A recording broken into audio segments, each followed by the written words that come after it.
It stands at silent attention. Tragic. It was just tragic. A stone cross honoring Joseph Barr. Your whole life changes. But unlike most burial sites at Richmond National Cemetery, I can't believe he's not coming home. the Henrico man's grave is empty.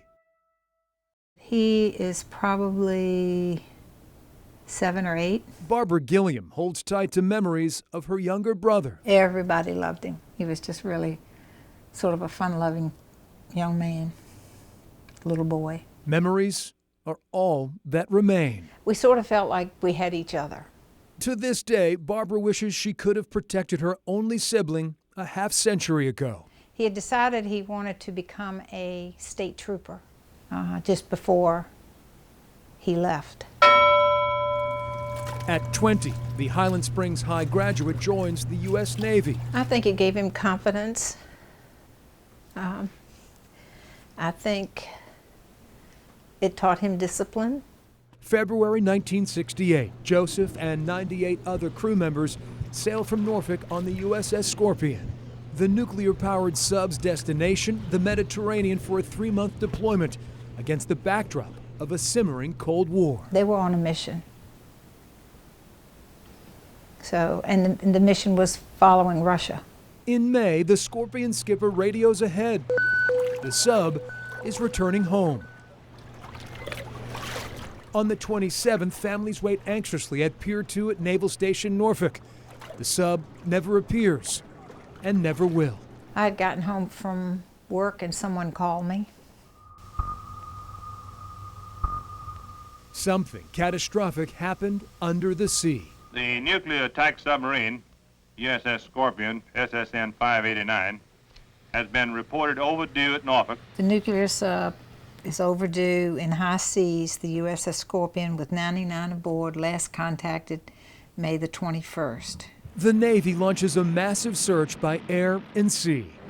Any signs at all, anything is seen in water, debris, dye markers, anything it can see in the water that would give indication that something is there. June 5th, the sub is declared lost.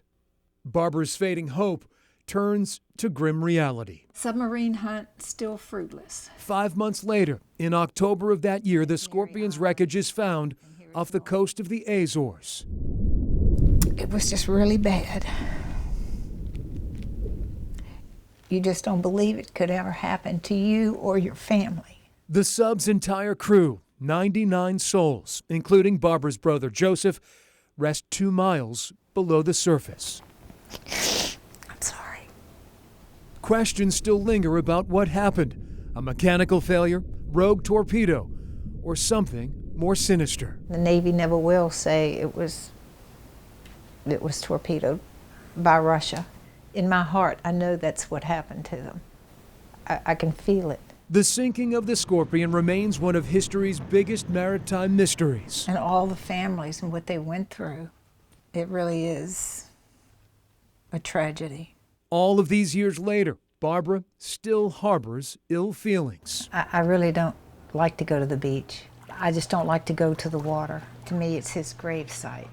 The whole thing was pretty tragic loss for the Navy. Retired submariner John Donaldson is the liaison between the Navy and Scorpion families. Something had happened on board that they were not able to recover from. John understands Barbara's pain, but does not think the Russians were responsible. I think there's some anger among some of the family members that they don't know what happened.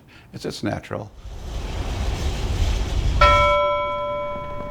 A monument sits at Pier 2 where loved ones waited for their sailors to return. The Navy will never, ever forget the Scorpion. Commander Sarah Self-Kyler, public affairs officer with the submarine force at Norfolk, says each sailor carries a small part of the Scorpion. I would absolutely consider this area hallowed ground. Not only do the Scorpion families, but the submariners of the submarine force know that this location is an important part of our history. Whew. I would have given my life for him. PO2 Keith Alexander Martin. 50 years later, the sinking of the sub. PO2 George Giles Annable. FN Joseph Anthony Barr Jr. And loss of her crew. PO2 Michael John Bailey. PO3 Michael Reed Blake. haunts the military and loved ones to this day. I always wanted to think of him on an island somewhere, but I know better. Whatever was responsible for the Scorpion disaster in May of '68, Barbara realizes nothing will ever bring Joseph back. And I know he's watching over us, so that gives me consolation. With no answers, Joseph Barr's big sister holds on tight to her memories. It's all she has. I don't think you ever get over it. You cope with it and you move on, but it's always there.